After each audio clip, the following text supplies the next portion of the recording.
Kisah pujangga Kiai Haji Wahab Hasbullah, sang penggerak ulama Nusantara. Banyak orang mengenal organisasi besar Nahdlatul Ulama, tapi sedikit yang tahu, di balik berdirinya organisasi ini ada seorang kiai cerdas yang menggerakkan para ulama Nusantara.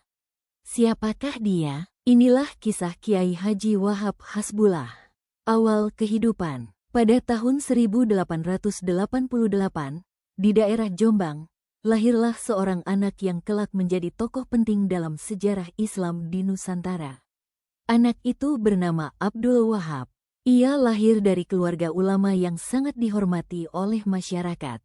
Sejak kecil, kehidupannya tidak jauh dari suasana pesantren.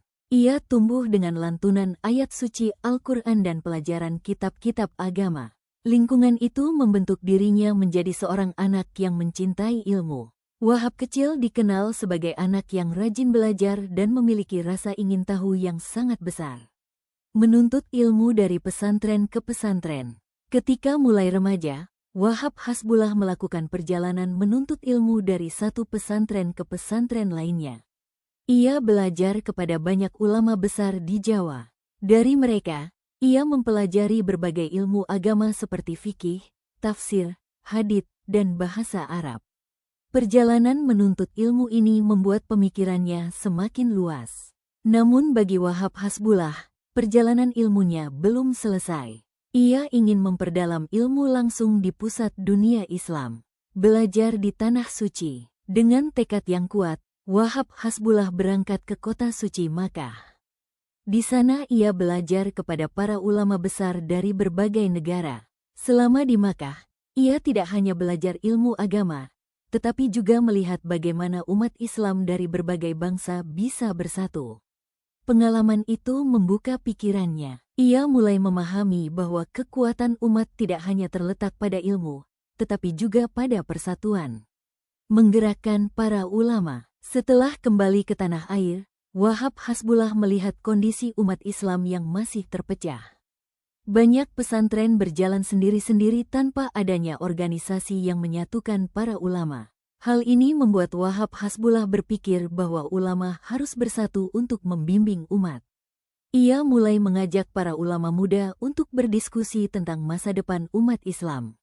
Dari diskusi itu lahirlah sebuah gerakan bernama Nahdlatul Watan. Gerakan ini menjadi tempat berkumpulnya para ulama untuk bertukar pikiran dan memperkuat pendidikan Islam. Bersama Kiai Haji Hashim Asy'ari, dalam perjalanan perjuangannya, Wahab Hasbullah bertemu dengan seorang ulama besar yang sangat dihormati di kalangan pesantren. Beliau adalah Hashim Asy'ari. Pertemuan kedua tokoh ini menjadi momen penting dalam sejarah Islam di Nusantara. Keduanya memiliki visi yang sama, yaitu menjaga ajaran Islam dan memperkuat persatuan ulama. Melalui berbagai diskusi dan perjuangan panjang, akhirnya mereka sepakat untuk membentuk organisasi besar bagi umat Islam. Lahirnya Nahdlatul Ulama. Pada tahun 1926 berdirilah organisasi Nahdlatul Ulama. Organisasi ini menjadi wadah bagi para ulama pesantren di seluruh Nusantara. Kiai Haji Hashim Asy'ari menjadi pemimpin utamanya, sementara Kiai Haji Wahab Hasbullah dikenal sebagai salah satu tokoh penggerak utama. Ia berkeliling ke berbagai daerah untuk menyatukan para ulama dan memperkenalkan organisasi ini kepada masyarakat. Berkat usaha para ulama tersebut, Nahdlatul Ulama berkembang pesat dan menjadi salah satu organisasi Islam terbesar di Indonesia.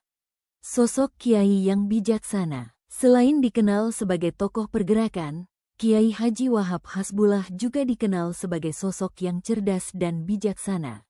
Ia sering menggunakan cerita sederhana ketika berdakwah sehingga pesan yang disampaikan mudah dipahami masyarakat. Sifatnya yang ramah membuat banyak orang merasa dekat dengannya.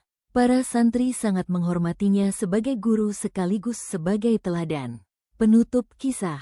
Kisah Kiai Haji Wahab Hasbullah mengajarkan kita bahwa perubahan besar bisa dimulai dari satu orang yang memiliki tekad kuat.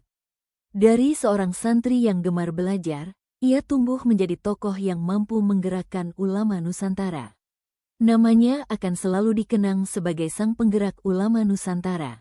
Semoga kisah ini menjadi inspirasi bagi kita semua untuk terus menuntut ilmu dan menjaga persatuan umat.